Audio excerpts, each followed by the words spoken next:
Well, he's been in enough playoff games to know that anything that goes to the net is the right decision. And you know what? He's played two really, really smart games. It's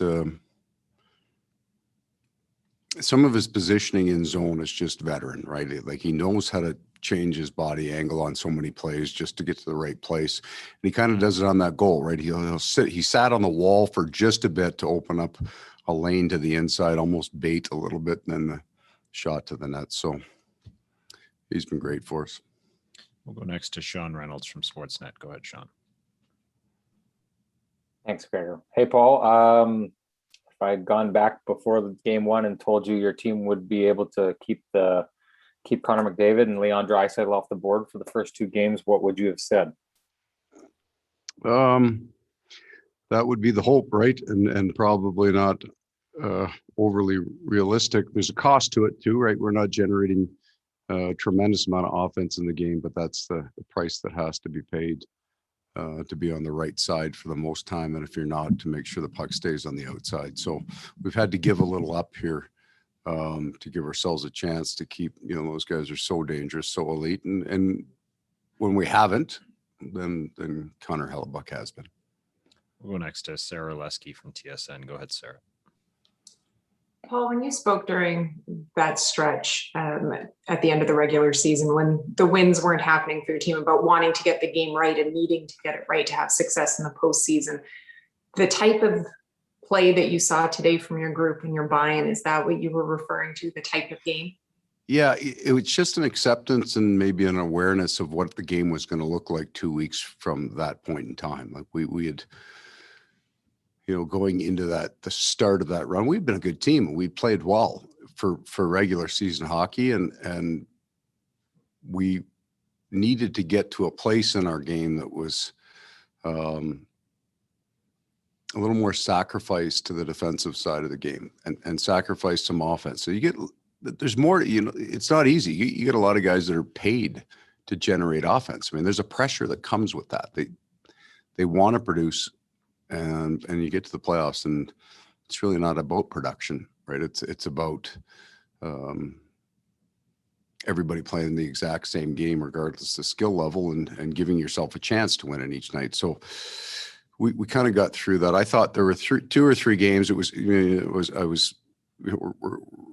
lost 5, 6, and 7, and you're selling that we're getting better. So I'm aware that it would be hard to buy at that point. But we had started to make progress on that toward the end, and I think we started to do that probably in the last 3 games. We were pretty darn good. We'll go back to Sarah Lesky for a follow-up. Go ahead, Sarah. So I guess how encouraging is it for you then to see, 2 games into this postseason, to see that? It's good for the room, right? That they're driving that now. They're running it in a lot of ways. You can just tell by the way they're talking on the bench about what's happening on the ice. They're all in tune with it. I thought Mark Scheifele tonight was really, really good in hard areas and under pucks, and that in so many ways is the driver of what we do, because he's our most offensive player. And yet tonight he was, just strong and quick and fast and under pucks and made good decisions and all of it. Line changes, everything. So everybody's on board. We'll go next to Murat Atesh from The Athletic. Go ahead, Murat. Thanks, Gregor. Paul, I guess we're so used to the standard, we don't ask you about him too often, but I thought Blake Wheeler was also strong on that line in terms of that matchup, especially defensively. So I guess go for it. I'm asking just, if you could speak to that concept. He's a really interesting guy. Like, he got on a run of minus this year that I think he got to minus 22 or 23. And I think he was probably made mistakes on 3 or 4 of those, really, truly. Like, he just got on an awful run of it. But he's so conscientious always with the way that he plays. So he doesn't have to change his game when he gets to the playoffs. It's the same game that he plays all year. And he was just really smart tonight. I thought to come out and say Blake Wheeler played hard, well, that's just not news, right? I mean, he's always that competitive. He was really, really smart in what he did with the puck. And although those other 2 guys really fed off that, they followed it, right? They followed his example. So he's been a much better player than the statistics tell you has been for our team. And he was again tonight. Go next to Ken Weeb from Sportsnet. Go ahead, Weaver. Paul, do you recall the last time you saw a player with his back to a shooter block a shot with his wrist? And what kind of a boost does that provide to the bench when you see that happen?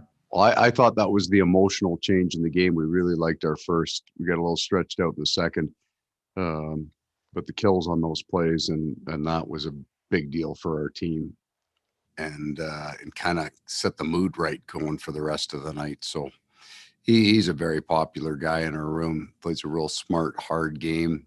That goes a long way, right? They fire that up on the Jumbotron. Everybody gets a piece of that. So it was good. Go back to Murat Atesh from The Athletic. Go ahead, Murat. Thanks, Gregor. Just following up on Wheeler, I asked him when he was doing his availability about a sense of calm that he was exuding. And he said that the place that comes from is just enjoying the process and taking a moment to enjoy it. And he said that came from you. I'm wondering if you have that same perspective or what those conversations are like. Well, it's a bit of a theme here. Like going back to the bubble last year and I'm always really careful about saying this because we're playing in the NHL. Life's not that bad, but this hasn't been very much fun, right? Like there's no fans in the building and it's been hard. We deal with even more isolation in some ways, not necessarily in Manitoba, but we're in this another bubble inside the bubble that's where we live. It hasn't been a whole lot of fun here. And playoffs should be, right? Like, you know, you're going to work hard. You're going to get the hockey right. You should try to enjoy this and have fun with it. So we've tried to tap into that a little bit, that even though there's nobody in the building, there's a different kind of energy, obviously, that in the game. There's some excitement, and I think they're enjoying each other. They're certainly talking about it on the bench. They're, you know, every great block gets acknowledged. Every great play gets acknowledged. I want them to have fun with it. The hockey's, the X's and O's are just what they are, but we have to enjoy this now, and we've had, you know, 2 enjoyable games. And final question to Sean Reynolds from Sportsnet. Go ahead, Sean. Thanks, Gregor. Hey, Paul.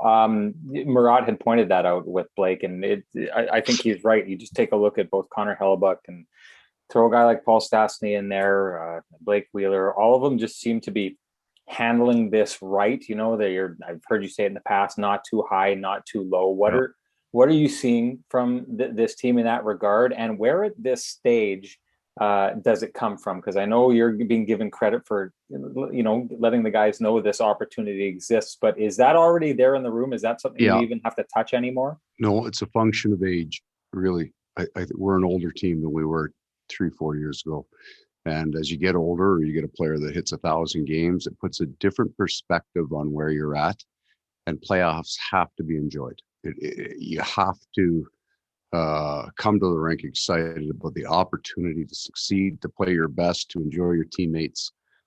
We have a little older team here. I mean, we were really young for a long time. And sometimes the young guys say, well, if it doesn't happen this year, it'll happen next year, right? You got lots of time on the clock. And the veteran guys go, you know, nobody can predict what's going to happen in the game, but you get a chance to play it. So you must enjoy it. Thanks very much, Coach.